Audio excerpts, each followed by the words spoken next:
Bonjour, petite photo de YouTube. On se retrouve pour une nouvelle lecture. On est. Je pense que je m'arrêterai là. On essaie d'atteindre la fin. C'est un long livre, même pas. 191 pages, c'est relativement court pour un livre. Par contre, c'est dense en conneries. Ça, oui. Et ben, c'est autre chose. On est sur un nouveau chapitre, page 170 sur 191. Oh, vous imaginez 20 pages. 20 pages. Développer une imagination intellectuelle. Ouais, rien que le titre me donne aussi un petit peu envie de canner, mais c'est récurrent, donc bon. J'en ai capable, lui, déjà.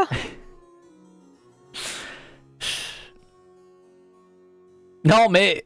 Roule. Oui, non, mais voilà. Certaines causes en ont bien besoin. Celles, on l'a vu, du changement climatique, par exemple. Mais tant d'autres également. Or, il y a deux moyens d'empuissantiser les idées. Le premier, c'est de leur adjoindre des prothèses passionnelles. C'est tout l'art de la politique activiste comme ars affectandi. Mais quelles injonctions permanentes d'énergie ne nécessitent-elles pas ? Le second, c'est d'élever la sensibilité générale au contenu idéal, pour que ceux-ci suffisent à vicarier les choses. Telle est la condition de possibilité des révoltes logiques qui sont en quelque sorte des révoltes intellectuelles, des révoltes à principe ou par les principes. Lorsque l'État, sous couleur d'état d'urgence, s'autorise à accéder à toutes les communications des citoyens, au contenu même de l'ordinateur, il sait pouvoir compter sur la faiblesse des révoltes de principe, sur le trop petit nombre de ceux qui seront sensibles à la seule idée d'inviolabilité de la vie privée. Soulever les populations d'indignation avec les dispositions de l'état d'urgence est une cause perdue d'avance. Elle n'entraînera que ceux très minoritaires qui sont disposés, comme les intellectuels, à être indignés qu'on maltraite ainsi un principe.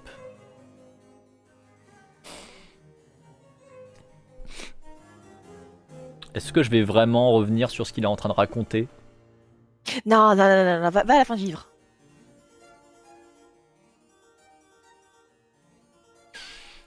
À sa grande surprise d'intellectuels informés, John Oliver, le journaliste animateur de l'émission The Daily Show, constate par micro-trottoir qu'Edward Snowden, dont le nom est parfaitement connu de la sphère des intellectuels informés, est largement inconnu du grand public.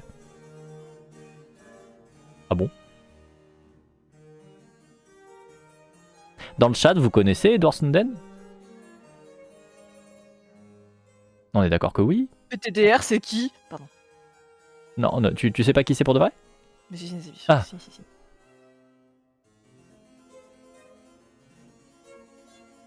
Bah ouais, on est d'accord, hein. Mais on n'est pas le grand public, vous croyez ? Il me dit un truc. Ah. Bah, moi, je pensais qu'on était des grosses merdes depuis le début pour Lordon, alors je sais pas si c'est bien nous qui désigne comme étant le grand public. Hein. Tout ça est très confondant. Ouais. On est des demi-grosses merdes, peut-être ? Est-ce qu'on peut ouvrir des portillons, du coup ? Je sais pas. D'accord. Il y a un film, effectivement, il y a un film maintenant en plus de ça. Il y a eu un bouquin aussi, je crois qu'il a écrit un livre, ou on a écrit des livres sur lui dans tous les cas.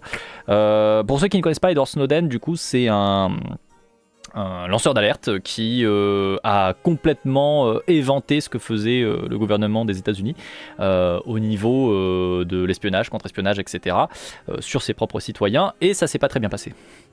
Voilà. Et donc, je crois qu'aujourd'hui, toujours, il est en train de courir partout à travers le monde pour essayer d'échapper aux services secrets qui essaient de le choper. Pour le ramener, du coup, aux États-Unis, pour le punir et le mettre en prison. C'est avec la NSA, du coup, précisément, a priori. Voilà. On est des intellos prolos et ça, leur don comprend pas, does not compute. Ah. Il est en Russie actuellement. Ça va être sympa là-bas aussi. Mais voilà, je savais qu'il baladait un petit peu partout pour continuer à rester libre. Enfin, si on peut appeler ça être libre, du coup, de devoir passer ta vie à courir partout pour échapper à des connards. Mais bon, bref. Également, ce même grand public à qui le même micro-trottoir soumet l'idée de surveillance électronique généralisée demeure tout à fait placide. Mais pareil, ça, il y a plein de gens qui se sont levés là-dessus et le gouvernement a juste dit on s'en branle, on vous mettra quand même des trucs de surveillance, etc. À plein de moments, on a des trucs de manifestation, etc. Un peu comme Assange, ouais, bah comme plein d'autres lanceurs d'alerte à différents niveaux en fait. Hein. Mais bon, bref. Je reprends. Soumet l'idée de surveillance électronique généralisée, demeure tout à fait placide ou bien élabore vaguement à partir de la nécessité de la lutte contre le terrorisme. Peut-être parce que là il faudrait parler d'autre chose. Peut-être que du coup il faudrait parler de plein d'autres choses comme par exemple tous les effets de langage qu'on met sur justement le fait de lutter contre le terrorisme, etc. Et peut-être que du coup à ce moment-là, il serait très très très pertinent d'aller travailler sur ce qu'on appelle les nexus d'idées, les nexus de pensée. C'est vachement marrant un nexus de pensée. Voyez-vous, un nexus de pensée, c'est un élément, ou plusieurs éléments, qui sont prélogiques. C'est-à-dire que quand vous les entendez, vous allez activer automatiquement une réponse avant même que vous ayez le temps de réfléchir à ce que c'est et ce que vous pensez de cette chose. C'est vachement rigolo. Et donc du coup, ce sont des éléments qui existent dans des groupes sociaux donnés. Et étonnamment, je ne sais pas pourquoi, hein, vraiment, vraiment par hasard, mais ça ne m'étonnerait pas qu'un État comme les États-Unis, et donc du coup les gens qui vivent aux États-Unis, aient potentiellement un léger petit nexus dès qu'on parle de terrorisme. Peut-être que la date, si c'était un 11 typiquement, pourrait donner un élément de réponse. Peut-être que si on parle de 2 tours et qu'on parle pas du Seigneur des Anneaux, ça pourrait donner un élément de réponse à pourquoi est-ce que potentiellement il y aurait un nexus là-dessus. Mais en gros, pour faire simple, à partir du moment où tu parles de terrorisme, il y a de grandes chances qu'aux États-Unis notamment, tu aies une acquisition des gens à tes propos. Parce qu'il y a de grandes chances que le terrorisme soit un nexus. Je vous avoue que j'ai pas suivi l'état actuel des recherches sur les nexus, notamment les nexus aux États-Unis, mais voilà, encore une fois, c'est des choses qui existent, qui sont très rigolotes. Enfin, rigolotes, façon de parler. Hein. C'est intéressant, quoi. C'est de voir à quel point il y a des éléments, des idées, des concepts qui sont prélogiques et donc qui ne permettent pas d'élaborer des idées dessus, difficilement, et qu'on a relativement automatiquement une réponse qui va se faire. Et donc, notamment, si vous prenez par exemple la France, il y a de grandes chances que si vous parlez alors, aujourd'hui, c'est peut-être moins vrai, mais au moment où on a fait passer, on va dire, une certaine révolution et qu'on a mis sur nos slogans les trucs comme fraternité, égalité, patati, il y a de grandes chances qu'en fait, si tu essaies d'adhérer des gens à toi, si tu usais ces termes-là dans tes propos, tu avais l'adhésion des gens de base. Parce que, en fait, le principe du Nexus, encore une fois, c'est que tu vas tout de suite adhérer au truc. Et effectivement, c'est pas sans raison sur la fraternité et pas autre chose. Effectivement. J'ai été fumé avec la ref au Seigneur des Anneaux, triste. Fun fact, les Canadiens disent que les Américains, c'est le tiers-monde et très peu font confiance au gouvernement. Malheureusement, c'est l'un des rares endroits où il risque de pas être rapatrié de force. Ouais, la Russie, pas étonnant. On n'est pas le grand public, on est sur un stream d'extrême gauche, en train d'écouter une personne pas vraiment binaire, en train de lire de la sociologie. Oui, c'est vrai, vu ainsi. Moi devant Grande Zéro. Et voici la conséquence de l'impérialisme des USA. C'était en 2016. Le groupe de personnes avec qui j'étais m'ont regardé avec des gros yeux. Je reprends. Et j'étais pas un art à l'époque, je précise. Je reprends néanmoins quand même. Mais les hommes du grand public en question s'animent soudain, nettement, lorsque cette fois-ci le journaliste dont la surprise première était un peu feinte leur demande de ce que ça fait de savoir que l'État peut aller voir sur l'ordinateur les photos de leurs bits. Attends, quoi? En clair dans le texte, oui.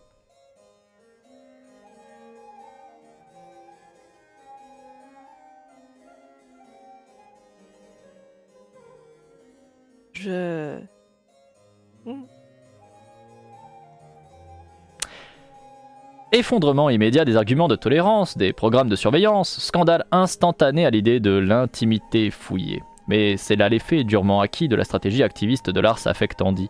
Il fallait ajouter quelque chose, un été passionnel pour empuissantiser l'idée générale du viol de vie privée.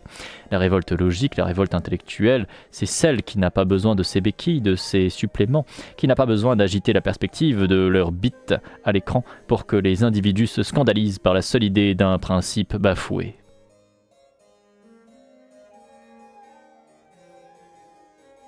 Mais attends, il est en train de fustiger les gens qui comment dire, qui J'adore rire. alors que c'est exactement ce qu'il fait pendant 130 pages. Non mais au-delà de l'aspect purement politique, est-ce qu'on peut rigoler de l'ironie pendant 5 secondes, s'il vous plaît?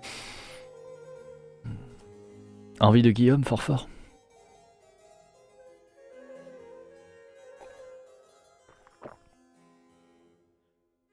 Et je pense que... Il fait longtemps qu'on n'a pas entendu ça, mais...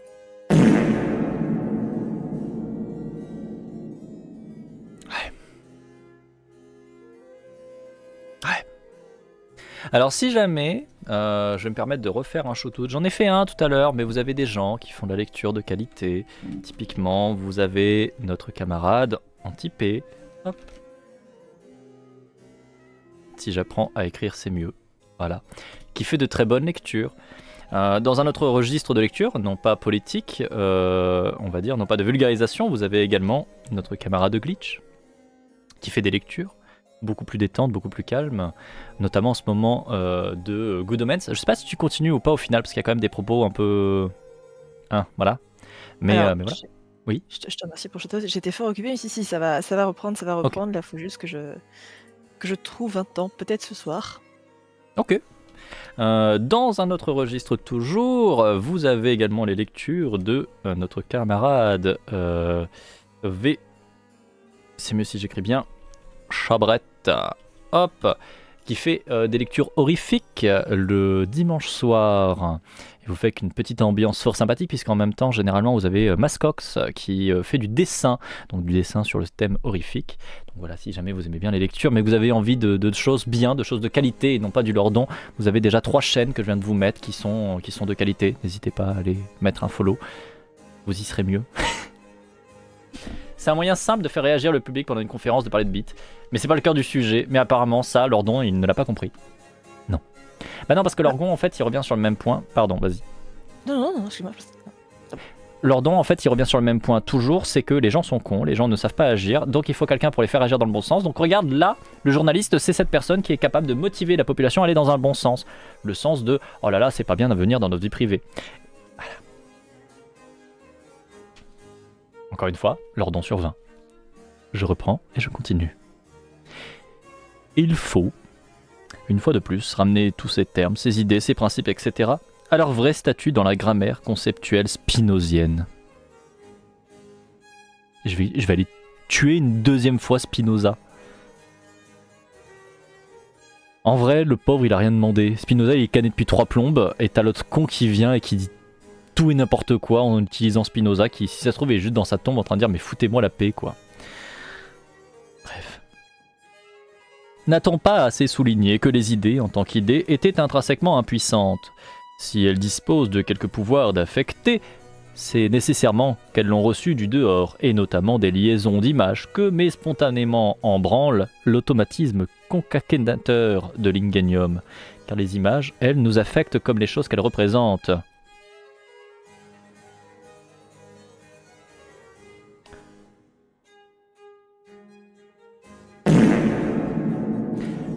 On revient sur la même idée que d'habitude. Pour lui, l'imagination te permet de faire exactement la même chose que le vécu. Tu imagines le racisme, c'est comme si tu vivais le racisme. Grâce au pouvoir de l'imagination.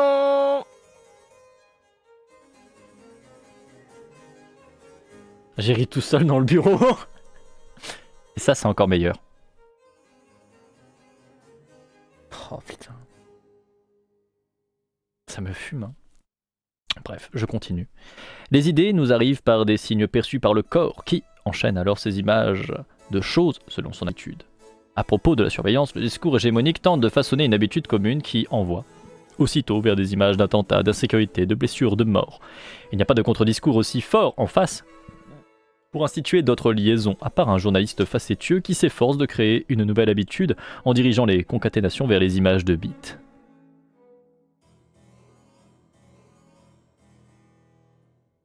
Oh chais! Alors ça, pour le coup, ça donne C'est bien. le trick. Je l'aurais pas dit comme ça, non? Non, mais voilà quoi. Non, mais c'était pour rester dans le thème quoi. Je me suis dit, ça faisait une bonne transition. Moi, on m'a dit quand j'étais en L, c'est important de faire les transitions. Ben voilà, j'ai fait ça. J'en suis pas très fière, mais bon, j'ai fait L aussi, donc voilà. Pourquoi Lordon il parle de bite? Parce que c'est une vraie bite. C'est vraiment un vrai gland. MDR Zizi. Tellement un gland qu'il arrive à nous refaire toute une forêt de chênes. En forme de bite, du coup. MDR. Pourquoi parler de bite? Bah parce que du coup ça permet de faire rendre compte aux gens que en fait il faut peut-être se motiver à aller agir. Mais tout ça c'est grâce à un journaliste. En plus c'est marrant parce qu'il le dit dans le texte À part un journaliste facétieux qui s'efforce de créer une nouvelle habitude. On est encore sur l'idée qu'il faut quelqu'un pour bouger les gens dans le bon sens, pour leur propre bien. Et là, en parlant de bite, du coup. Dire que ce texte date d'avant Griveaux. Ouais. J'ai mis en route le moulin à café, la lecture a été meilleure pendant 20 secondes, puis la machine s'est arrêtée. Allez, je continue. Nouveau chapitre. Imaginez vivement, empuissantiser les signes. Gros cerveau. Ça va, pour une fois, le titre va pas forcément me trigger tant que ça en tant que tel. C'est bien. À part également le rappel des principes des intellectuels, mais eux ont perdu d'avance. Quoi? À part également les rappels aux principes des intellectuels, mais eux ont perdu d'avance. Non, purée, j'arrive pas à croire qu'on est perdu au jeu à cause de Lordon. Oh, mais crame-moi cette merde. En fait, si ça se trouve, Lordon, il nous troll depuis le début. En fait, Lordon n'est pas là pour être un con. Lordon est là pour nous caser la meilleure façon de perdre au jeu que j'ai jamais vue.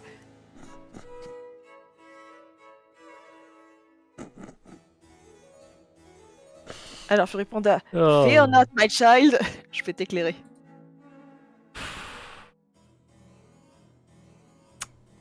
Tu vas lui envoyer le lien. Bien sûr. Ouais. Tu auras ta réponse Fury Panda dans un lien de page Wikipédia. Et sache qu'à partir du moment où tu as commencé à la lire, tu joues désormais avec nous. Malheureusement. Bon, je reprends Lordon. Donc Lordon, il nous dit, bah c'est les pauvres intellectuels, ils arrivent pas, ils ont perdu d'avance à motiver les gens. Heureusement, il y avait un bon journaliste pour réussir à motiver les gens sur le fait que c'était pas bien de laisser l'État mettre ses gros yeux dans nos fichiers informatiques. En gros.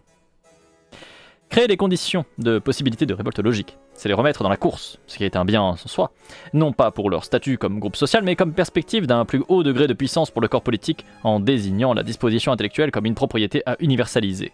Or, cette condition de possibilité est de l'ordre d'une imagination intellectuelle. Elle réside dans la capacité à lier richement les images aux signes par lesquels arrivent les idées. Celui qui a ainsi une vive imagination intellectuelle, son corps rappelle en abondance des images dont l'intensité suffit à l'affecter comme si les choses dont elles sont les images étaient présentes. Oh mais encore une fois, comme d'hab, Jean-Eudes nous dit il y a vraiment des gens qui ont une imagination tellement incroyable qu'ils peuvent vivre les choses grâce à leur imagination. Ils vivent les oppressions grâce à leur imagination. Ils comprennent les choses parce qu'ils les vivent grâce à leur imagination. Tout pareil. Oh là là. Et ceci simplement à partir de signes, phonèmes et graphèmes. Je lis les mots état d'urgence ou loi de surveillance, et aussitôt m'arrivent des images d'intrusion électronique, des policiers à l'autre bout des tuyaux, lisant et regardant les choses de ma vie, des images si vives que c'est comme si tous ces faits étaient là sous mes yeux. Alors oui, ce ne sont plus seulement des mots, littéralement parlant, puisque j'ai des images, je vois et par conséquence je vis dans mon corps ce dont ils sont les mots. J'entends les sons qui disent violence policière sur un lycéen et par l'effet de mon imagination intellectuelle, c'est comme si le lycéen était battu devant moi.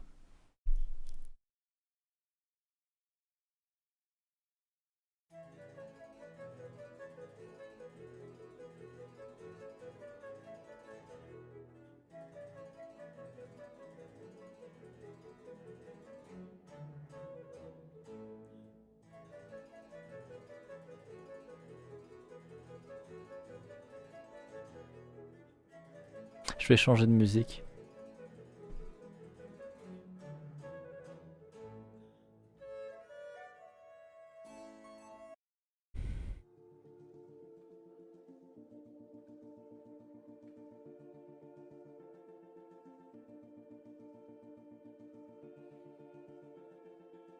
Ça va vous? Vous allez bien? Est-ce que vous aussi vous posez la question de pourquoi vous êtes sur ce live? Pourquoi est-ce que vous êtes là un jeudi à 15h30?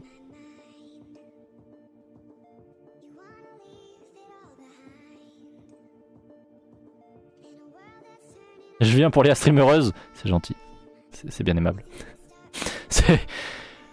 C'est chaud, hein. C'est chaud quand même. Hein. C'est chaud quand même.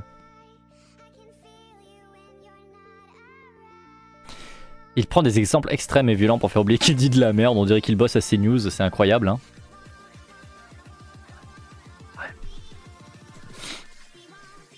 Ouais. Ouais. Je sais pas ce qui m'a trigger le plus aujourd'hui, l'ordon ou le passage qu'on a fait sur la santé. Je pense un peu entre les deux. Un peu des deux. Pourquoi pas les deux? Both is good. Il y a un mème là-dessus d'ailleurs, de Eldorado. Je reprends. Des gouffres d'incompréhension séparent ceux qui ont des images et ceux qui n'en ont pas. Des scènes entières s'animent devant les yeux des uns quand les autres n'ayant entendu que des phonèmes, mais incapables de les lier à rien, en tout cas rien de vivace, en restent à des idées abstraites, sans pouvoir affecter, sont dans l'impossibilité de saisir ce qui fait toute l'agitation des premiers. Pourvu qu'elle se généralise, l'imagination intellectuelle est alors une arme politique. Elle est le seul antidote aux vilainies des puissants, car ce que les mots portent à la connaissance, elles le portent à la sensibilité, c'est-à-dire au corps qui s'en trouve affecté. Le récit de la vilainie est éprouvé comme la vilainie même. Quelqu'un entend licenciement abusif, harcèlement moral, arrestation arbitraire, jugement inique à propos d'un autre, et c'est comme si ces choses-là étaient les siennes.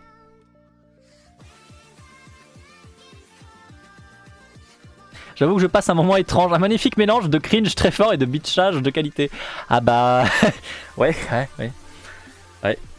Je vais pas réagir encore une fois à ce qu'il dit, enfin, c'est exactement toujours la même chose, la force de sa grosse imagination. Écoute, quelqu'un se fait virer abusivement, quelqu'un a du harcèlement moral, sexuel, ce que tu veux, bah écoute, moi j'entends les mots et c'est bon, je le vis, je sais ce que c'est parce que je le vis. Ah non en fait, non, toujours pas. Ce que une meuf va vivre dans le monde professionnel, lui jamais, à aucun moment, il ne le vivra. Donc non, de fait, il peut pas le comprendre. Mais TKT, il a dit qu'il a compris avec son gros cerveau. Son gros cerveau cosmique, hein, que voulez-vous? L'imagination intellectuelle étend la portée de la sympathie. Elle permet d'entrer dans les expériences, notamment les souffrances, d'une condition qui n'est pas la nôtre. Le mimétisme des affects repose surtout sur un principe d'affinité par similitude. On émulait les affects de celui dont on avait partagé l'expérience ou dont on était suffisamment proche, personnellement ou socialement, pour y entrer. Et l'on n'émulait quasiment rien si cette expérience ne parvenait que par des signes à distance lointaine. Par exemple, les classes moyennes et supérieures se sont longtemps montrées parfaitement indifférentes au simple compte-rendu des licenciements ouvriers. Trop loin, trop abstrait, insuffisamment figuré. Elles le sont sans doute de moins en moins à mesure que la maltraitance néolibérale remonte indistinctement dans les hiérarchies sociales et que les cadres sont frappés à leur tour. L'imagination intellectuelle est alors cette disposition qui dispense d'attendre de ce genre de contingence des suppléments d'affect politique. Elle fait éprouver vivement en dépit de la distance puisque, économe, elle se contente des mots et d'idées auxquels elle donne toute l'ampliation des images déjà engrammées.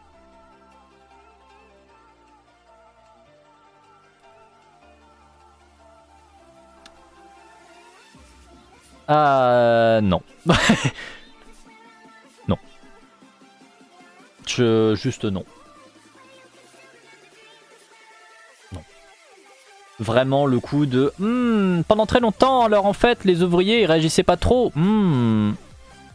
Et les patrons non plus. Il y avait des licenciements abusifs, mais c'était comme ça, parce que c'était que des mots, on comprenait pas. Non, bien sûr que non. Il y en a eu plein et pendant des plombes.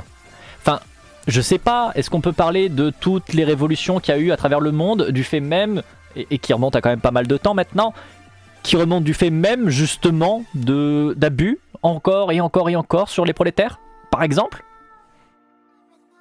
C'est pas spécialement un truc récent.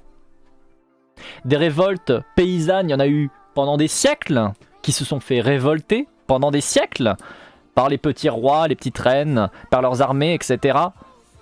Pas, encore une fois, il passe toujours sur le même truc qui n'existe pas pour lui. Tout con, hein, les rapports de force. Il arrive à occulter les putains de rapports de force. Genre vraiment, pour lui, la répression n'existe pas. La répression, c'est un truc récent, mais c'est seulement parce qu'on arrive à mettre des mots dessus. Mais sinon, il y a TKT, il n'y a pas eu de répression pendant des siècles et des siècles et des siècles, quoi. Il n'y a jamais eu de révolte de la part du peuple par rapport à des gouvernants qui abusent. Strictement pas. Non, c'est seulement récemment qu'il y a des mouvements sociaux qui se mettent en place, parce que là, ça y est, on a des images, on a une télé, etc.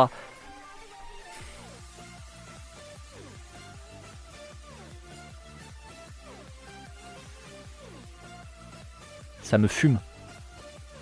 Ça me fume, vraiment. Je reprends. Toutes les données du combat d'affect politique par image interposée en sont changées. On trocature des uns l'image de la chemise déchirée du DRH.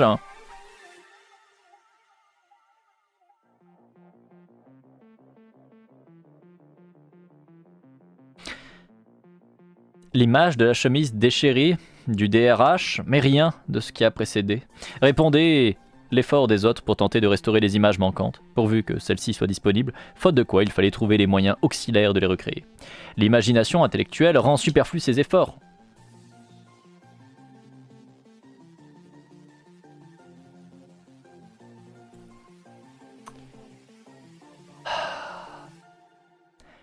L'imagination intellectuelle rend superflu tous ces efforts. Un récit sérieusement établi lui suffira pour voir à partir de son riche fond d'images internes. Elle communique les affects à longue distance sans avoir besoin de beaucoup d'éléments affectants puisque par ces images incorporées, elle les a déjà en soi inscrits dans sa disposition caractéristique. Besoin de moins d'éléments affectants puisque les signes tombent alors sur des complexions plus sensibles. Les vilainies isolées ne seront plus seulement connues de connaissances informationnelles, c'est-à-dire par abstraction, elles sont éprouvées vivement et largement puisque l'imagination intellectuelle est cette faculté même de lier les idées générales à un grand nombre d'images vivaces. Les seuils de l'indignation, les normes de ce qu'il convient de juger comme un abus de pouvoir en sont considérablement abaissés. Le pouvoir est désormais à la merci des révoltes logiques, des révoltes par la logique des indignations morales, des révoltes intellectuelles, en somme, des révoltes économes au seuil de déclenchement beaucoup plus bas.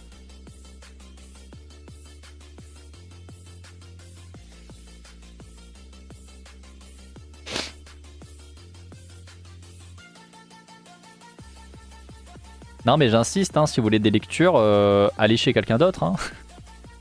Vraiment en typé, très très bonne qualité de lecture, beaucoup mieux que de lire le Hurlordon. Glitch, c'est trop cool, on passe un moment pipou. Chabrette, on passe un moment détente, ASMR horreur. Vraiment, allez ailleurs. Oh allez, on est à la fin, on est en page 175. Il en reste 15. 15 les gens, 15 pages. Allez, on y croit. Je suis allé chez Lentille, je cringe déjà. Il y a quoi chez Lentille? Qu'est-ce qu'il fait Lentille? Oh putain. Au cœur du déni climatique, la fabrique du mensonge.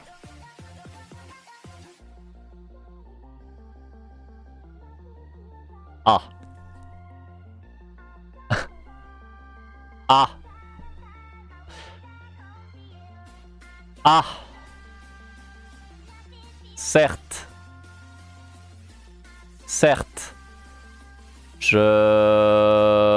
Oui.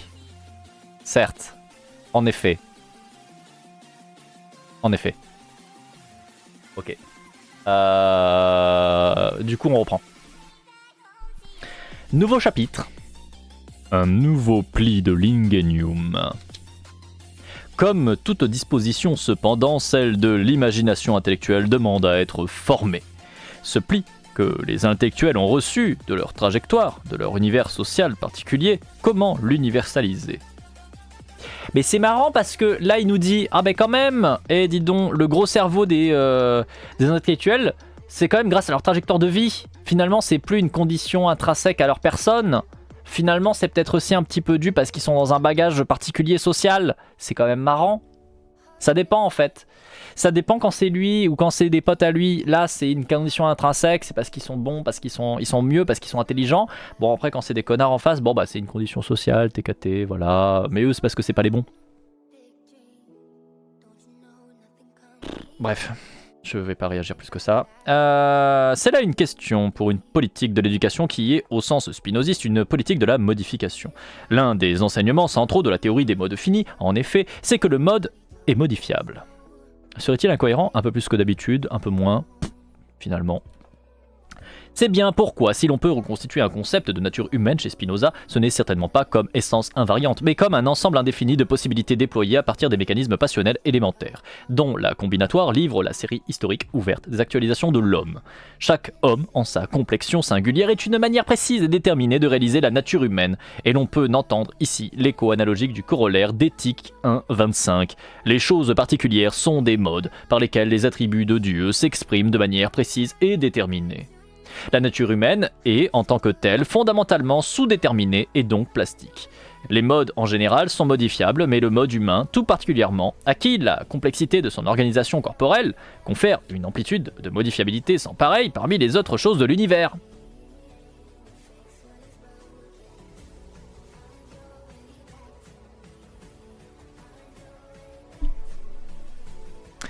Alors pour ceux qui ne comprennent pas, pour faire simple, là il vous dit quand même l'humain est supérieur au reste en fait. Rendez-vous compte que l'humain est au-dessus du reste, hein, voilà.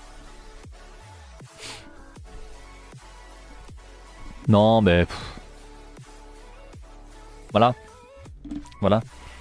L'humain est plein de potentiel parce que l'humain est au-dessus de tous les autres. Voilà. C'est Dieu qui l'a dit. Donc voilà.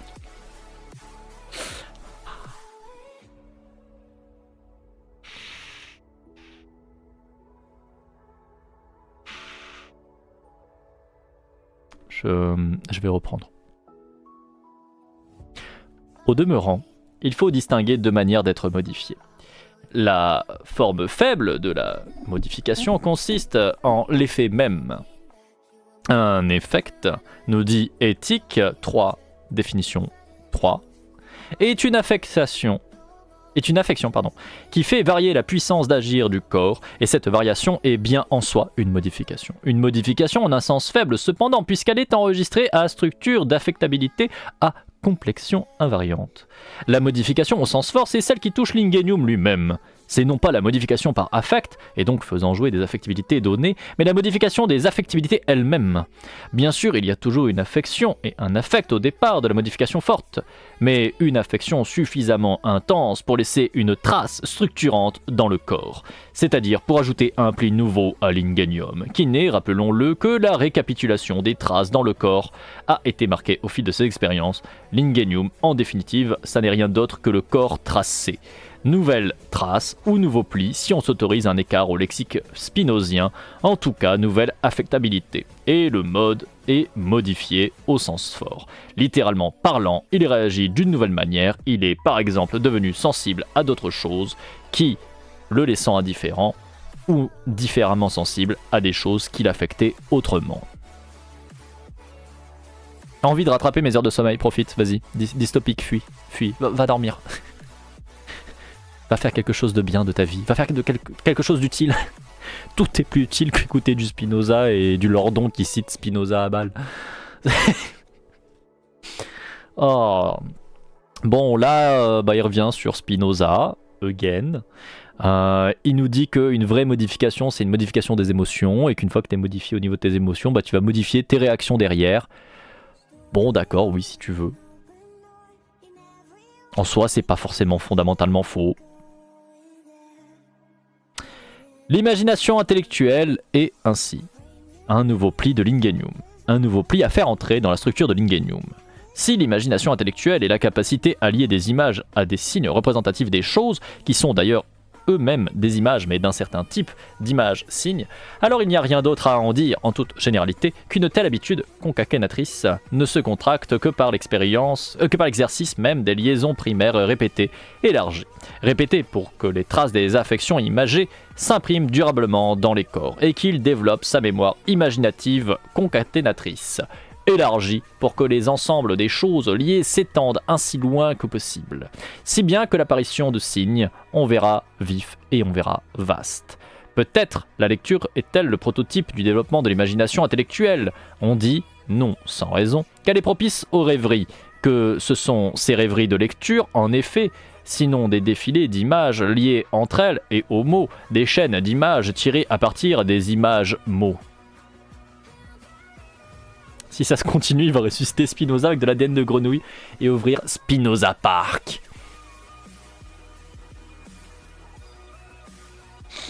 Venez donc visiter le Spinoza Park. À votre droite, vous trouverez l'enclos de l'éthique 3. Attention, à votre gauche, faites attention à vous car cela fait très peur, il y aura le traité politique. Oh no! Oh. Mais c'était très mignon ça. C'était le tnout-tnout ça. Je reconnais. c'était le nout-nout du petit pingouin là. Pingu, pingu, Oui, Pingu. Mais oui. Oh là là. Pardon, j'ai été pris de distraction. Je me remets.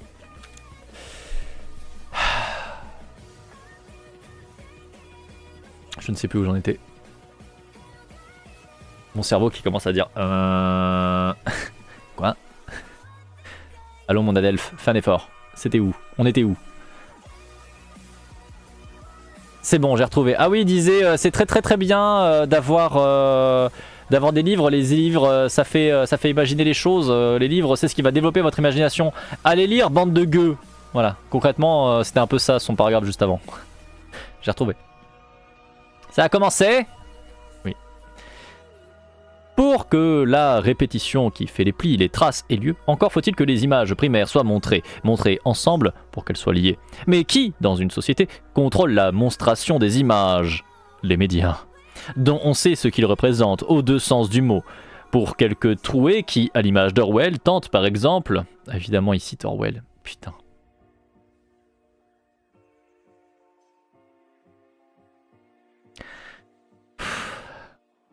Dont on sait ce qu'il représente, aux deux sens du mot, pour quelques troués qui, à l'image d'Orwell, tentent par exemple de montrer les contreparties réelles de la consommation, quelque part reçoit la monstration combinée, donc faisons liaison des objets de la consommation et des conditions dans lesquelles ils sont produits. Dans quelle mesure les images qui leur sont données à voir déterminent-elles les individus à associer intimement les uns et les autres, et si l'on fait miroiter à loisir les plaisirs des biens marchands, jusqu'où va-t-on dans l'exploration des vies laborieuses auxquelles on les doit? Qui ne connaît les stratégies de l'hégémonie pour ne faire exister, symboliquement, que le consommateur et lui seul? Avec succès d'ailleurs, les individus eux-mêmes ne sont-ils pas dissociés? Et s'ils connaissent, de première main, le salarié qui est en eux pendant les 7 heures de production, ne l'oublie-t-il pas, sitôt qu'ils redeviennent consommateurs? En cette matière, donc, la formation du pli de l'imagination intellectuelle est abandonnée aux structures d'un ordre en place, dont tous les intérêts vont, au contraire, à ce que ne soient jamais établies certaines relations, certaines associations qui devraient l'être, à tenir séparés ceux qui devraient être liés.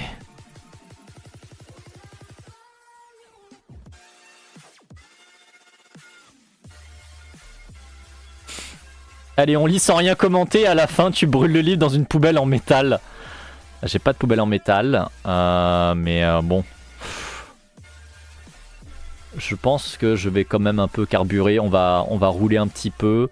De toute manière, il n'y a pas grand chose de très intéressant à retirer. Je pense qu'on a retiré lors de la première heure, lors du premier live de lecture, il y a de ça quelques semaines, tout ce qu'on pouvait en retirer. Depuis, on n'a pas vu grand chose de nouveau, quoi, hein, on va pas se mentir. Et pas grand chose de pertinent non plus.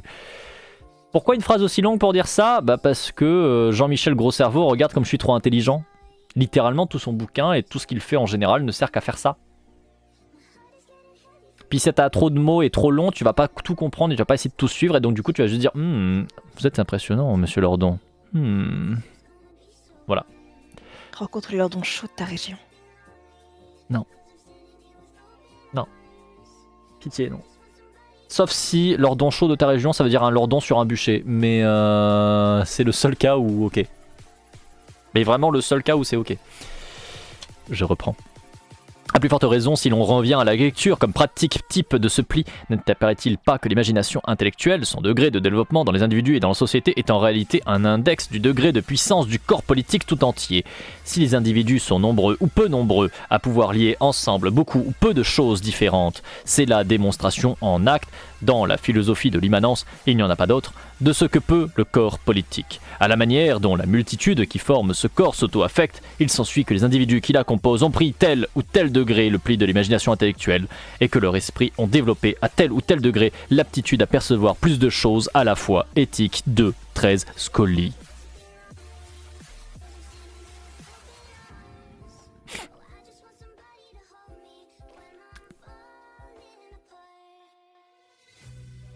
Très bien.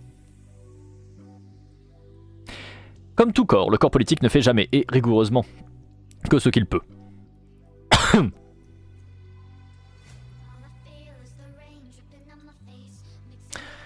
On va la reprendre. Comme tout corps, le corps politique ne fait jamais et rigoureusement que ce qu'il peut, et à ce qu'il a fait, on sait ce qu'il a pu, ni plus ni moins. À tes souhaits. Encore une fois, il vient justifier le fait que les politiques, en fait, c'est pas leur faute, ils font que faire le système. Ils sont soumis au système, donc ce qu'ils font, bah, c'est la seule chose qu'ils peuvent faire, ils peuvent pas faire plus, ils peuvent pas faire moins. Les petits bichons. Quand ils font, encore une fois, une mesure, par exemple, un petit peu raciste, c'est pas leur faute, ils peuvent pas faire plus, ils peuvent pas faire moins. C'est le système, c'est comme ça, ma pauvre Lucette. Eh oui, c'est pas leur faute. Quand ils viennent supprimer la ME, par exemple, bah c'est pas leur faute. Ils peuvent pas faire plus, ils peuvent pas faire moins.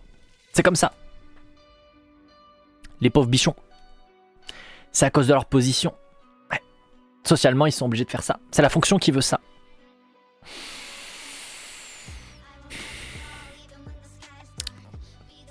Bref.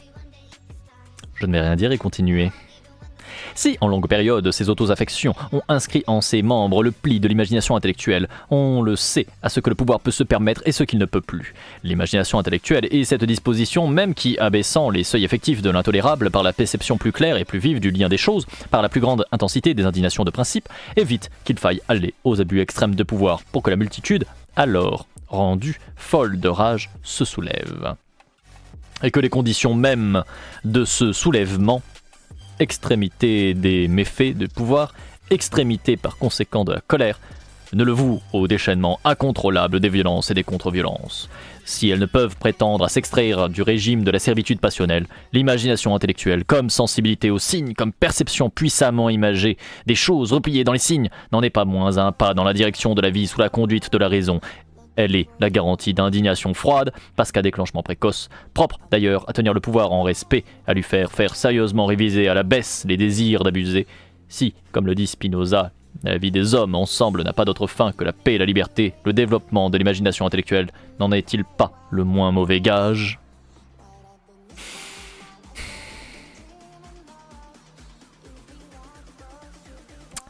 Waouh, dis donc, t'es gros cerveau, hein ?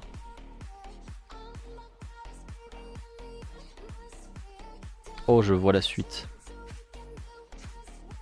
Alors, j'ai une bonne et j'ai une mauvaise nouvelle. La bonne nouvelle, c'est qu'il reste 10 pages. Enfin, 9, en fait. C'est le dernier chapitre. Et la mauvaise? Il reste 9 pages. Et la fin du premier chapitre, c'est l'état crétin, crétinisme d'état.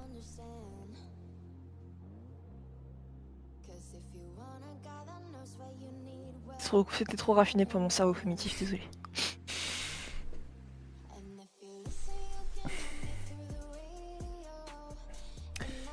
Je suis fatigué.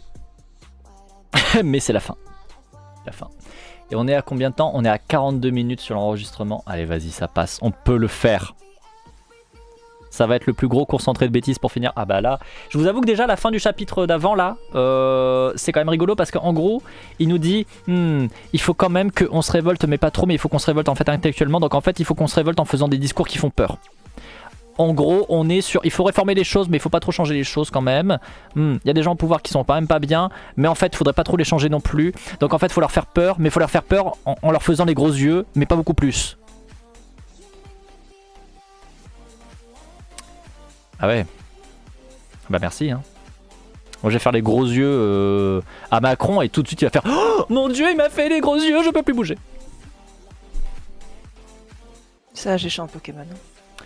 Ouais. Alors j'ai pas... Oh si je crois que je peux faire un chocolat chaud. Mais je bois pas beaucoup de chocolat chaud. Ceci dit je peux me faire un café, un petit cappuccino là. Ça peut être bien. Allez on y croit. Dernier chapitre. Comprendre, expliquer, excuser. C'est le nom du chapitre final.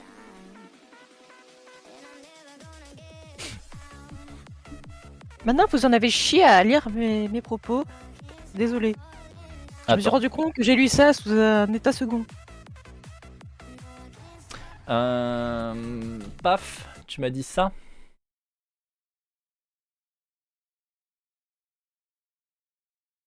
J'ai dit quoi?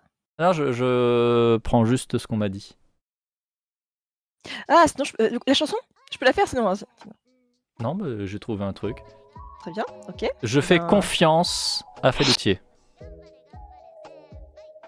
Ah, Felletier a demandé que ce soit moi qui chante.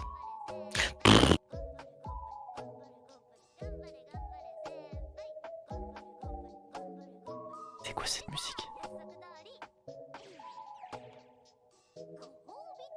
Qu'est-ce que je suis en train d'écouter?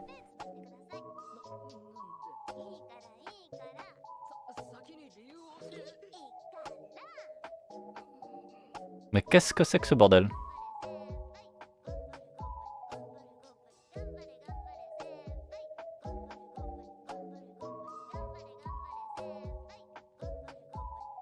Pourquoi on n'entend pas fort? Parce que j'ai pas mis très fort en soi.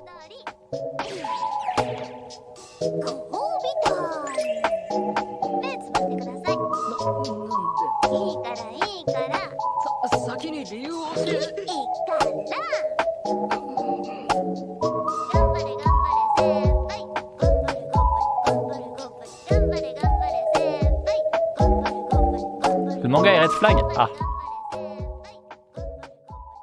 Ah. Je sais pas trop, mon cerveau a commencé à craquer, je ne sais plus. Mais on est au dernier chapitre.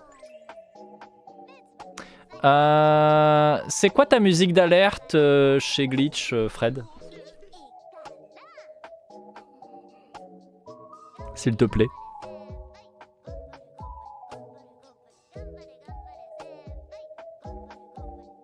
Alors il me faut juste le nom pour que je trouve une loupe de 1 heure. Oh, bah ça prend 2 secondes, t'inquiète. Je connais pas le manga, j'entends juste de partout sur le format TikTok. Numa Numa. Kubo. 1 heure. Voilà, ça va nous servir de loupe de fond, ça sera excellent. Putain. Je pense que voilà, on va finir en beauté. On va finir en beauté. Très heureuse de vous annoncer que moi je n'ai pas le son du stream, je suis uniquement sur la partie Discord et je vous envoie tout mon soutien. Ça vous va comme rapport de son ou est-ce que je baisse un petit peu pour que vous m'entendiez un peu mieux? Ou est-ce que ça va là? Si ça vous va, je continue à bouquiner sur ce niveau-là. Sinon, je baisse un tout petit peu. Mais voilà, je pense qu'il nous faut un truc un peu cringe pour la fin, quoi. Vraiment, il faut qu'on finisse en beauté. Ce remix un peu dégueu là? Oui. Ah oui, pas un peu. Ce remix dégueu. Mais c'est voulu, c'est fait exprès. Donc, du coup, comment ça, cringe? Je suis désolé, Fred. Je t'aime beaucoup. Tu es une très bonne copine. Mais oui, c'est cringe. Un petit peu beaucoup quand même. Voilà. Je suis désolé. Hein. Donc, dernier chapitre. Comprendre, expliquer, excuser. On peut ne pas écrire pour la conjecture, mais on écrit toujours dans la conjecture. Et la conjecture offre parfois des occasions qui la dépassent. Je préfère venir dans le vocal à ce niveau-là. Désolé. Quelques mois après que la France a été frappée par des vagues d'attentats terroristes et alors que se multipliaient les analyses pour tenter de comprendre comment s'était armé le phénomène, un premier ministre croyant bon d'intervenir dans le débat a proféré qu'essayer de comprendre c'était commencer à excuser.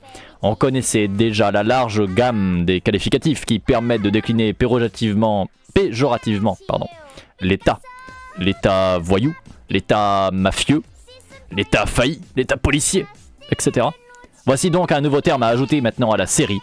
L'État crétin, le crétinisme d'État.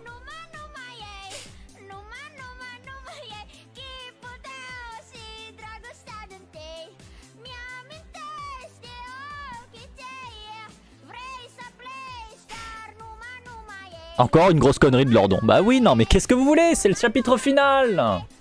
C'est le chapitre final, donc là on est parti. Ah.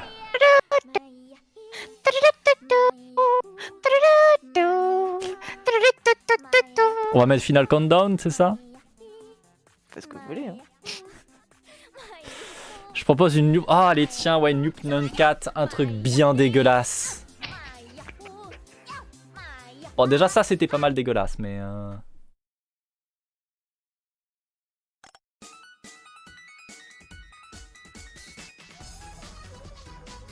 Voilà, parfait. Je pense que vraiment, niveau qualité de lecture, vous avez pas mieux que mon live, hein, vraiment, hein, vraiment. Ah, on est reparti. Des commentaires ironiques se sont chargés de transporter à d'autres ordres de fléau la posture du refus de comprendre les immenses succès auxquels elle est promise quand il s'agit de lutter. Par exemple contre le changement climatique, le cancer ou le chômage. Surtout, ne pas comprendre. Que comprendre et juger soient deux opérations intellectuelles radicalement hétérogènes, c'est ça que le crétinisme d'État ne peut pas comprendre, nous offrant par là manière à juger. La phrase la plus connue et la plus souvent citée de Spinoza, ta gueule, pardon. Oh le réflexe. Oh ça commence à sortir tout seul. Oh pardon.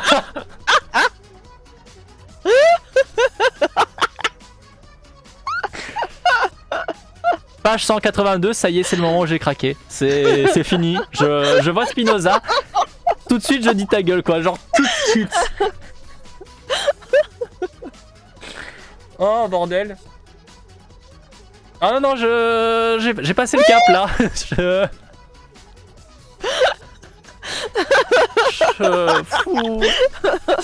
Fou. Putain, mais ça va devenir des clips sur la chaîne. Ça, c'est typiquement les trucs où vous devez clipper, hein. C'est pas possible, hein. Mais je pense qu'il a même pas lu tant que ça. Ou alors il l'a lu mais sans le comprendre. Enfin, je sais pas. Je crois qu'il y a un moment, en fait, il a pas compris dans Spinoza qu'il y avait marqué année 1600. Il y a un moment où il a pas compris que le mec est mort depuis 4 siècles, quoi. Je suis en train de clipper. Et évidemment. Mais c'est obligé, c'est obligé. Mais ça, en vrai, ça me fait rire, hein. C'est fait pour. Bon, je me reprends et sans me laisser aller à un craquage. Par contre, je m'entends en écho encore chez toi, ce qui donne un effet vraiment particulièrement cursed du coup. Je sais pas si c'est adapté. Non, mais voilà, cursed de la fin, écoutez, très bien. La phrase la plus connue et la plus souvent citée de Spinoza est pourtant celle qui sert en quelque sorte d'avertissement méthodologique au traité politique.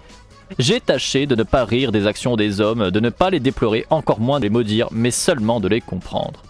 Contrairement donc à ce que pense le crétin d'État, comprendre c'est précisément suspendre le jugement. Je trouve quand même que ça pue un peu du cul si ta phrase qui l'a plus retenue c'est « j'ai tâché de ne pas rire ». Parce que rien que ça, du coup, ça veut dire que finalement, t'as quand même un petit peu rigolé d'eux, probablement. Voilà. Mais bon, bref. Est-ce qu'il est con? Oui. En tout cas, plus que con, il a vraiment toutes les positions de privilège absolu pour ne surtout faire aucun effort pour tenter de prendre du recul, pour tenter de travailler sur ses propres biais, pour tenter de faire autre chose que d'étaler sa méconnaissance crasse constamment. Parce que je dirais pas qu'il est forcément con, il a probablement plein de capacités à faire plein de choses, mais il a là de toute évidence surtout la grosse flemme de le faire. J'ai le droit de dire un truc qui va encore me valoir une luciole. Un luciole. Un luciole. La bénédiction. Vas-y, je t'en prie. C'est quoi luciole? Par une petite créature qui brille du cul. Le feu au cul. Qu'est-ce qui va être dit là?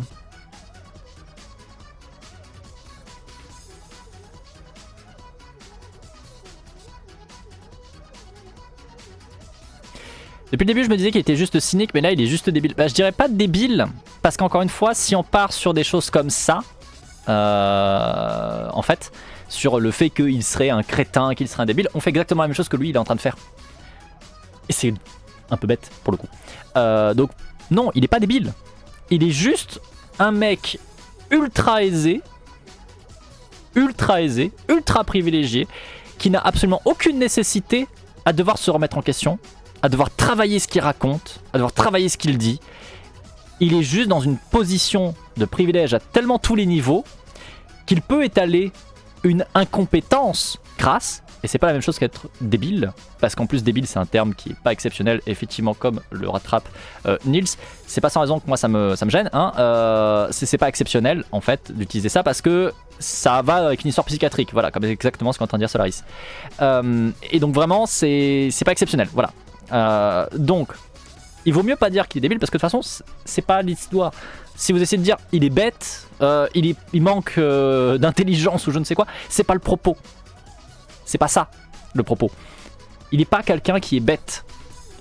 Il est surtout un mec qui a tous les privilèges du monde, qui en use. Et parmi ces privilèges, il y a le privilège à pouvoir être une incompétence phénoménale, à pouvoir raconter de la merde et être incompétent sans que ça pose problème.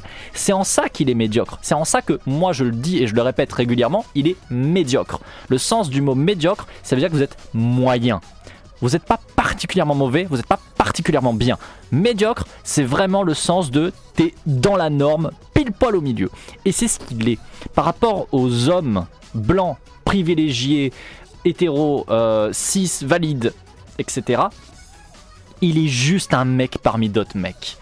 Et le truc en fait, c'est qu'il peut profiter de cette position d'avantage qu'il a, par ces différents avantages qu'il a, pour être visible, pour se faire entendre, pour monopoliser la parole, pour étaler ses idées, alors qu'il n'y en a littéralement pas. Qu'il a une incompétence phénoménale à parler de ce dont il parle. Et pourtant, il n'a aucun problème à en parler. Il n'a aucun problème à venir, à se mettre en avant, à dire je maîtrise tellement tout. Je maîtrise les sciences humaines et sociales par la force de mon gros cerveau. Alors qu'il a jamais ouvert à mais même pas une seconde, un putain de bouquin de sciences humaines et sociales. Il est juste d'une incompétence phénoménale. Mais grâce au privilège qu'il a, il peut aller sur n'importe quel sujet comme s'il était un expert et en droit de l'ouvrir et nous parler en tout et en long de ça, comme si c'était ok, comme s'il maîtrisait autant que des gens qui ont passé littéralement 50 ans de leur vie, 70 ans de leur vie à travailler sur ces questions-là, et ça depuis des siècles, qui se relayent, qui s'enfilent au fur et à mesure le bébé pour continuer à le faire évoluer, etc. Lui, il s'en branle, juste il prend un auteur qui est mort depuis 4 siècles, et il est en mode j'ai tout compris de la vie actuelle. Alors que non, il a rien compris, juste il est à une position d'avantage et il ne mérite même pas par lui-même, par ses efforts ou quoi que ce soit d'être là. Il est juste là parce qu'il est né au bon moment, au bon endroit, dans la bonne famille et en étant dans le bon genre, etc. C'est vraiment un truc qui me fait péter un câble. C'est pour ça que vraiment je pète un câble sur des gens médiocres comme lui, dans ce sens-là, parce que vraiment, c'est juste un putain de privilégié de l'enfer, quoi. D'ailleurs, un usage galvaudé du mot crétinisme qui en fait indique une carence en iode. Oui, c'est vrai. Plus je reprends sur l'insulte parce que j'ai le réflexe, parce que je travaille à arrêter à l'utiliser moi-même. Ouais, tout à fait. On essaye autant que possible dans nos communautés de faire attention à pas avoir justement des langages qui peuvent être oppressifs, psychophobes, etc. Je vais boire un coup.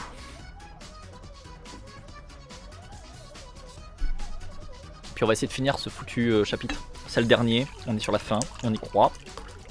On peut résister aux conneries de Lordon. Soyons résistants. Vous savez, c'est comme dans Warhammer 40k, c'est le chaos. C'est les puissances de la ruine, en fait. Là, ça, c'est les puissances de la ruine. C'est en train de vous corrompre juste par sa propre existence. Juste en étant là, il vous fait des dégâts mentaux, quoi.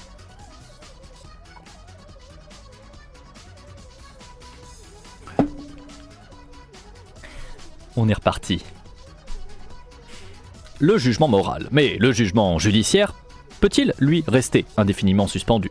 Ne doit-il pas revenir sur Terre à son heure, à la vie collective? Peut-elle se tenir hors d'un ordre de justice, donc de jugement et puis de sanction? Non, elle ne le peut pas. Mais alors, toute la construction spinoziste ne vacille-t-elle pas? Ou ne se trouve-t-elle pas frappée d'inanité au moment d'en faire quelque chose dans le monde réel? C'est que le déterminisme radical par lequel Spinoza ressaisit toutes les actions des hommes semble annuler l'idée même de responsabilité personnelle. Expliquer et comprendre ne serait pas excuser, mais en tout cas mettre en panne le jugement judiciaire. Je vais rien dire et continuer. Laissons rapidement de côté la distinction dont on a déjà vu ce qu'elle valait entre expliquer et comprendre. Elle est inexistante dans le spinozisme, par lequel il n'y a rien qui soit de l'ordre des décrets du souverain, de l'esprit, sur les actes, qui appellerait en conséquence une opération spéciale. Comprendre, non pas expliquer, réservé aux choses sans esprit, pour en avoir le fin mot. En ce sens, les notions de motif de l'action, des raisons d'agir sont tout à fait étrangères au spinozisme, qui, au lieu de placer des motifs, ne connaît que les mobiles, les causes qui déterminent un mouvement, car agir, c'est faire quelque chose avec son corps. Comprendre et expliquer, c'est une seule et même chose, et il ne s'agit bien sûr nullement de nier qu'il y ait des idées, sous la forme par exemple de valeurs ou de signification à l'esprit des hommes. Il s'agit de nier que, sous leur instance souveraine, l'esprit ait quelque libre pouvoir sur le corps. Mais, à tout ce qui a déjà été dit à ce sujet, il faudrait ajouter la citation entière du Scoli d'Éthique 3.2. Le retour de la Bible. Ah bah ouais. Hein. Est-ce que le rêve de Lordon c'est de devenir Spinoza? Non, je pense plutôt de faire un couple avec lui, un truc un peu malsain, je sais pas. J'ai 96 000,9 fougères, j'y vois une configuration compliquée dans un lit, c'est normal. Quoi?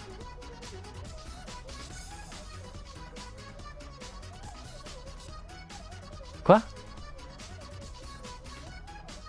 Alors Nils, il faut que tu arrêtes de fréquenter Felloutier, s'il te plaît. Là, il y a trop de lucioles. Ça va pas, ça va donner envie de faire une nouvelle chanson à Owl City. J'ai pas compris. D'ailleurs.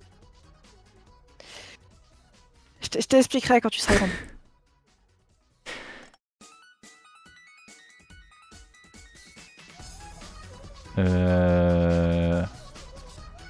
Ok. Non, parce que si j'explique ça à l'antenne, déjà, on va digresser, mais en plus, ça risque de, du coup, changer le thème, et du coup, tout le monde va devenir un petit peu beaucoup horny, et après, il va falloir qu'on repasse sur du Lordon, donc du coup, en fait, c'est même pas que tout le monde va redevenir calme, c'est que tout le monde va devenir plus bactère. Donc, Mais je vois pas le principe des points et de lit. c'est pas tant les points qui posent problème, c'est le chiffre. À 96,9. My god, reprenons sur du Lordon, s'il vous plaît, je veux pas avoir expliqué ça. Ouais, 969.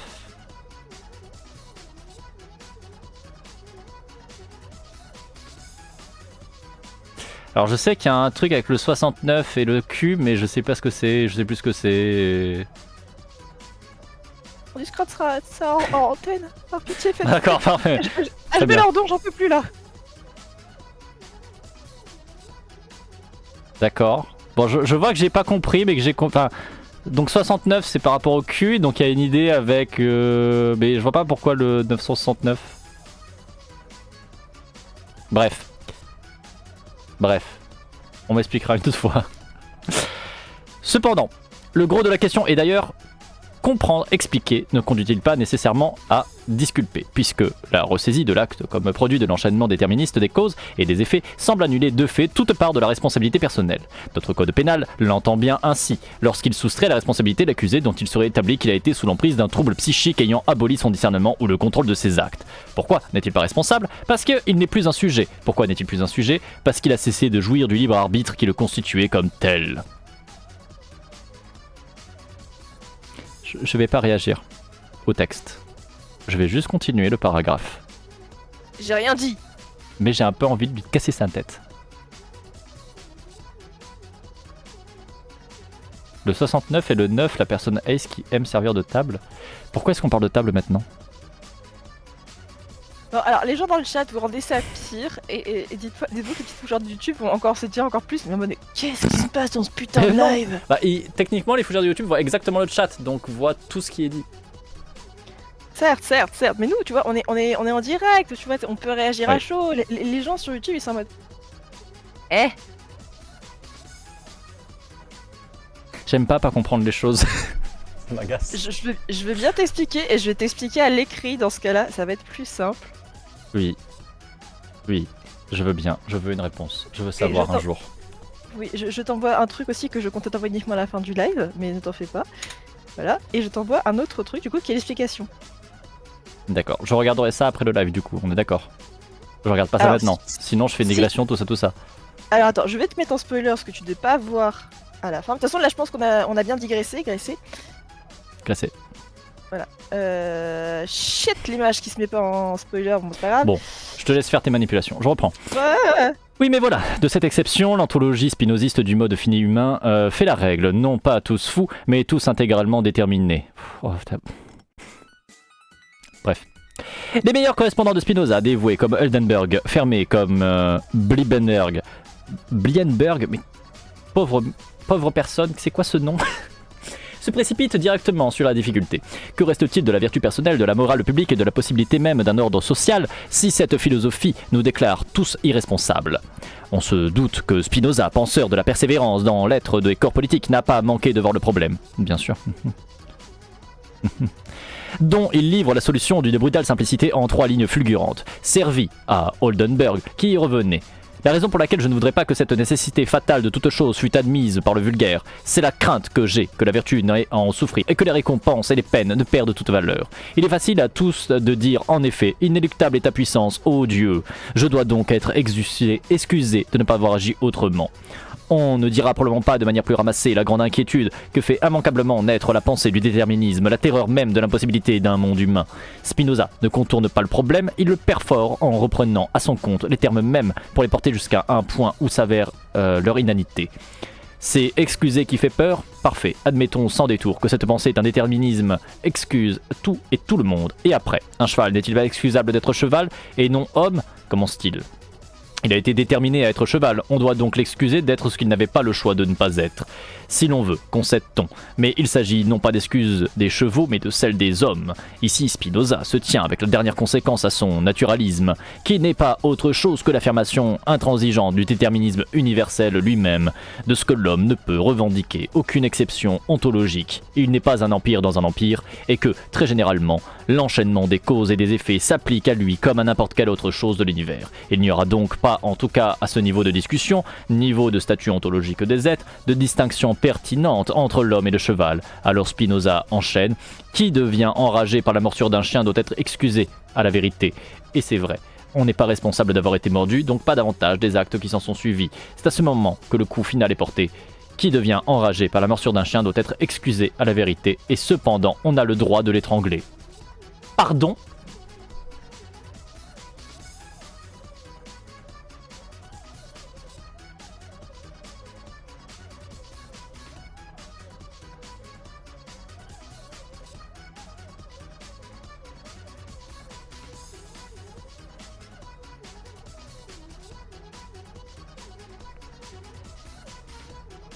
Il a dit quoi?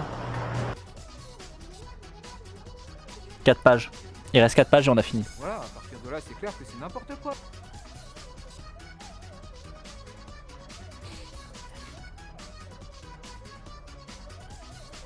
Je vais continuer. Je vais juste continuer, on va finir ça. À ce niveau des densités, il faut reprendre quasiment mot pour mot. Mordu par un chien, bien sûr, c'est l'image de la cause extérieure déterminante, qui doit être entendue très généralement, quelle qu'en soit la nature, et pas seulement qu'une idée. Être né dans telle région de l'espace social, avoir subi tel traumatisme ou connu telle épreuve, et avoir été mordu par un chien enragé, c'est tout un. Des causes extérieures qui ont déterminé des effets. Bien ensuite, on a le droit de l'étrangler, qui est on. Quel est ce droit, et que veut dire étrangler? J'aurais bien tout un tas de réponses, mais il va nous dire qu'on n'a pas compris et qu'il sait mieux que nous, bien sûr, TKT. On, c'est le groupe, la multitude formée du corps politique. Le droit, c'est son droit naturel, au sens que lui donne Spinoza dans le traité politique. C'est-à-dire, non pas du tout un concept juridique, mais la transposition au domaine politique du conatus. Or, le conatus est cet élan qui commande de faire droit précisément à tous les réquisites de la persévérance, et autant que le mode le peut. La chose veut que pour tous les corps, et pour le corps politique tout aussi bien, confronté comme les autres aux enjeux de son maintien dans l'existence. Or, pour la virilité, comme quoi, vous voyez, je suis tellement éclaté, et j'en peux plus. Alors, je vais reprendre, je vais arriver. Or, pour la viabilité de ce corps, la violence interne est un problème. Donc, sous-entendu, la violence externe n'est pas un problème, mais bon, c'est pas grave. Les agressions mutuelles, les divergences de la réciprocité passionnelle, négatives, sont des menaces directes à sa persistance dans la cohésion. Plus simplement encore, le seul fait que l'individu désire vivre chacun à sa guise, traité politique 3.3, c'est-à-dire que dans l'ignorance complète de toute norme commune, le droit de on, c'est donc l'effort que déploie la multitude pour préserver comme corps, et partant contrecarrer comme elle l'entend les forces de divergence, et ceci quand bien même les individus, pour avoir été mordus par des chiens enragés, ont été déterminés à diverger.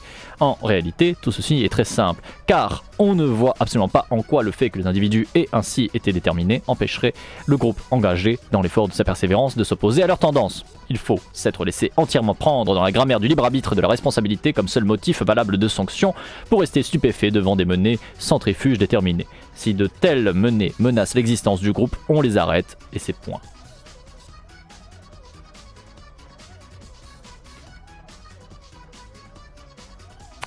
Spinoza, cependant, dit on les étrangle. Au lecteur du XXIe siècle, c'est quand même un peu rude, mais on connaît au moins une autre occasion montrant que Spinoza n'avait pas été entièrement capable de passer par-dessus son époque, ce passage calamiteux du traité politique sur les femmes.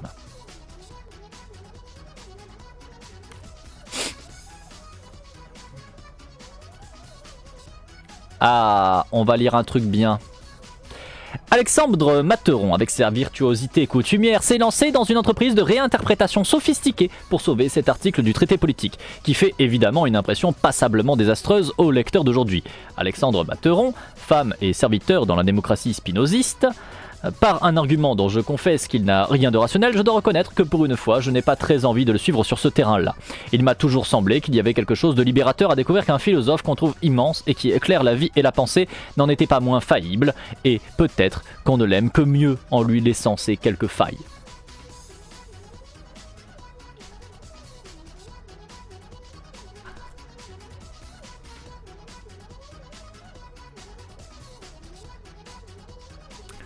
Je vais juste continuer, et puis voilà. Hein.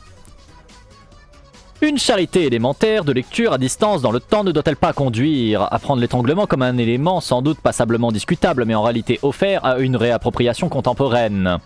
Au demeurant, c'est la phrase entière qui peut faire l'objet d'un tel travail de modulation. En commençant par « on a le droit », répétons-le, qui n'a rien d'une justification normative, mais entièrement positif, désigne simplement la puissance de « on », la puissance du groupe, donc, telle qu'elle viendra s'exercer sur celui qu'il tiendra pour ennemi de sa persévérance. Dans ces conditions, la toute première question n'en est-elle pas en effet celle même des actes jugés constitués leur commettant en menace conative pour le groupe? Tout le traité théologico-politique est finalement consacré à cette question, qui soutient qu'au moins en matière de pensée et d'opinion, l'État n'a que des avantages à cultiver la plus grande liberté pour ses sujets.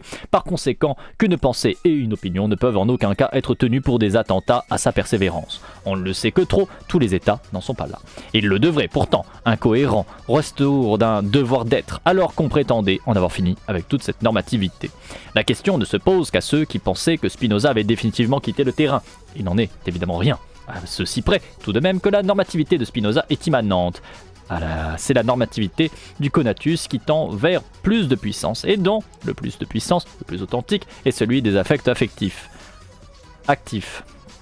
De la causalité adéquate de la vie sous la conduite de la raison. Une asymptote, bien sûr, dont Spinoza nous dit que jamais nous ne pourrons l'atteindre complètement, mais dont il nous dit aussi que nous pouvons nous en rapprocher. Toutes les formes de vie, donc, ne se valent pas à ses yeux. Il n'est pas équivalent d'habiter un état où les sujets sont conduits comme du bétail pour n'apprendre rien que l'esclavage, ou d'avoir la possibilité d'y accéder à une vie humaine qui se définit avant toute chose par la raison, véritable vertu de l'âme et sa vraie vie. Seul l'État, qui étant aussi loin que possible l'exercice autorisé de la pensée et de l'opinion, offre à ses sujets la possibilité de tendre vers ce plus de puissance et partant de constituer lui-même un corps collectif plus puissant.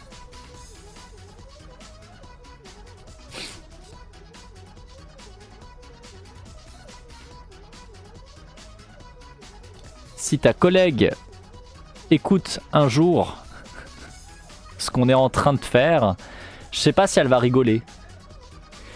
Là en gros il est en train de faire tout un paragraphe pour nous dire en gros non mais écoutez, il a dit des trucs vachement violents, bon il a dit des trucs très miso, il a dit des trucs très spécistes, mais il faut replacer dans leur contexte. En fait ça veut pas vraiment dire ça. S'il vivait aujourd'hui il serait pas si misogyne, il serait pas si spéciste, il serait peut-être même pas raciste, mais bon voilà c'est pas sa faute, il vivait dans un contexte, vous comprenez, ça le dépassait, TKT.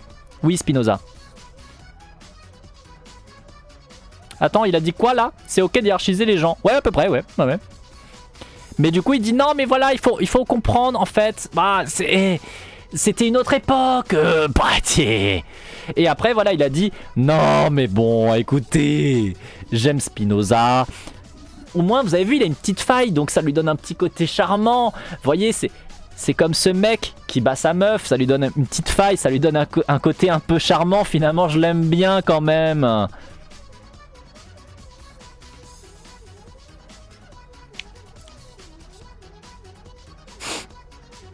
Ça me donne très envie d'enterrer leur don. Hein. Et c'est le moment où tu vois le message automatique qui apparaît pour te dire fin de VOD, coupe l'enregistrement. On y est presque, on est à la fin. La fin de son paragraphe, là, ça consiste à dire non mais on a besoin d'un État, l'État c'est nécessaire, c'est par l'État qu'on deviendra mieux tous autant qu'on est. Nous avons besoin de l'État pour notre propre bien, parce que l'État nous transcendra, nous individus, en un groupe, et c'est beau. 4 pages avant la fin, tu te dis, c'est le moment de dire que tout ce que t'as dit, c'était basé sur du caca. Bah non, il dit que c'est pas du caca, il dit, c'est non mais il faut réinterpréter, c'est pas pareil. Il dit, c'est une autre époque. TKT.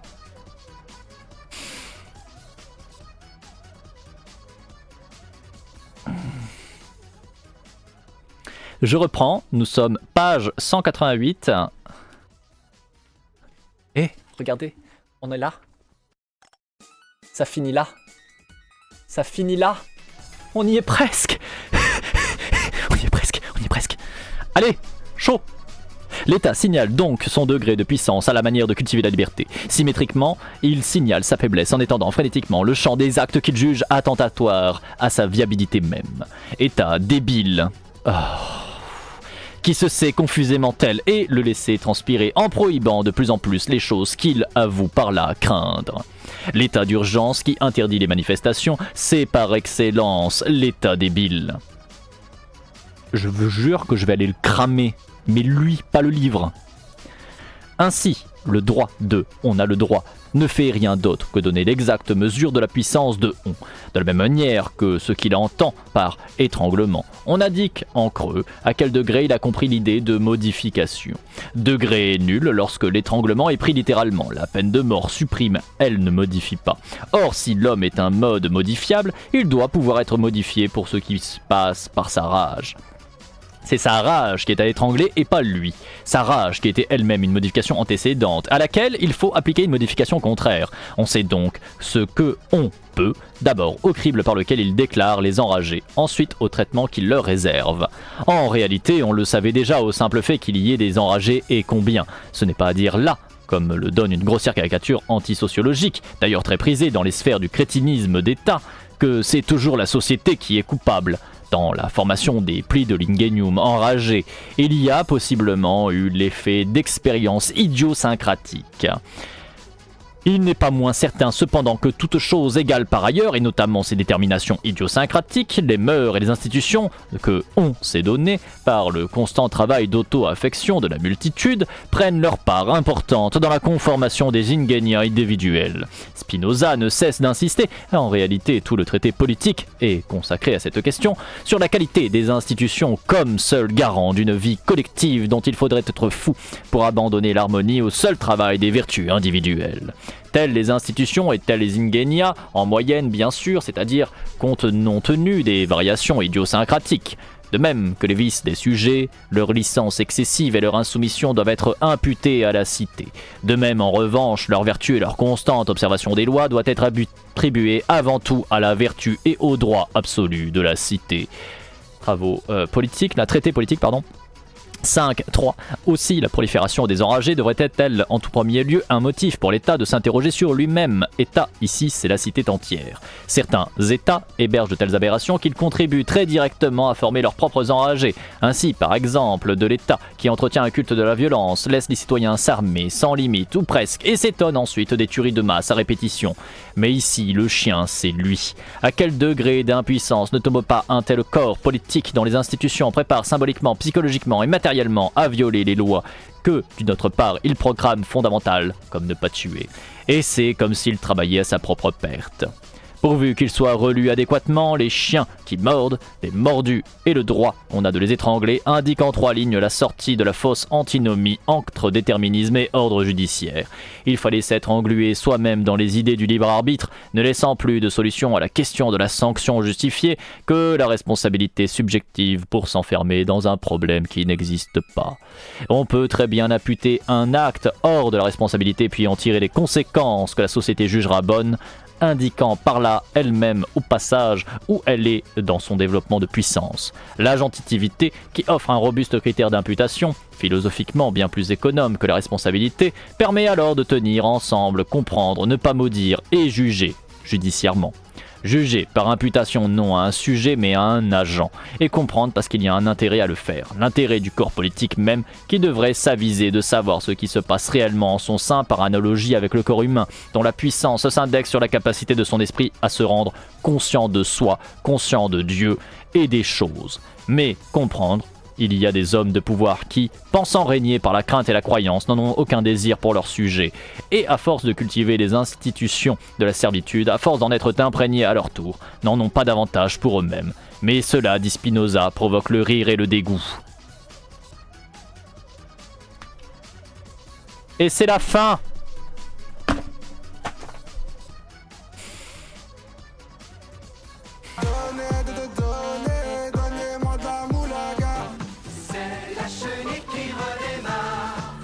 Franchement, j'en sais rien du tout, on s'en fout un petit peu.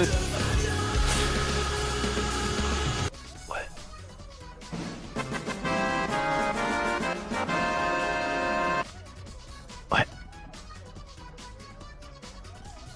Ça va mieux. Non. Savoir que c'est fini, oui, mais oh.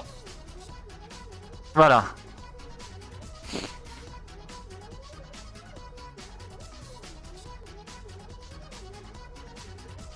Félicitations aux gens qui ont réussi à suivre jusqu'au bout. Vous avez gagné.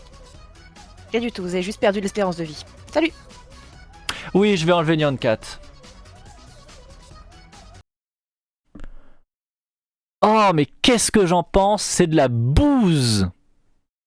Bonjour, c'est Yoist. J'espère que tu vas bien, que tu te portes bien. Tu arrives au moment où nous venons de lire la dernière ligne. Ça y est. Nous avons fini le livre de Lordon. Bah c'est très nul à chier. Concrètement, il fait tous les retournements de situation possibles pour te dire, en gros, alors l'État c'est bien, mais là on a les mauvais gens au pouvoir, donc il faudrait les dégager, mais l'État c'est bien. Il faudrait quand même qu'on ait des gens qui sont bien à la tête de l'État. Donc en fait, donnez plutôt, s'il vous plaît, le pouvoir à des gens, parce qu'en fait, c'est vous qui avez le pouvoir en tant que peuple. Bon, vous n'avez pas le pouvoir en tant qu'individu, parce que vous êtes trop con.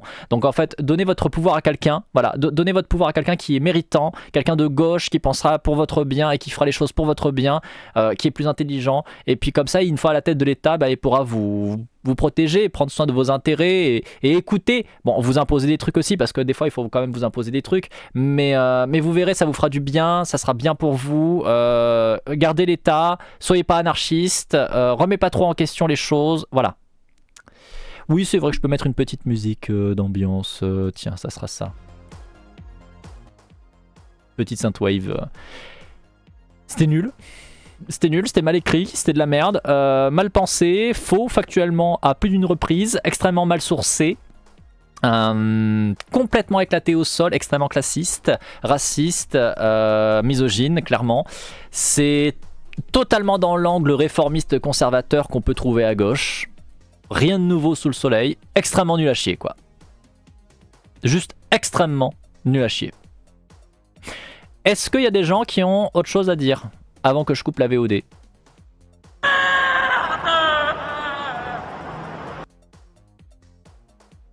C'est une chose valide.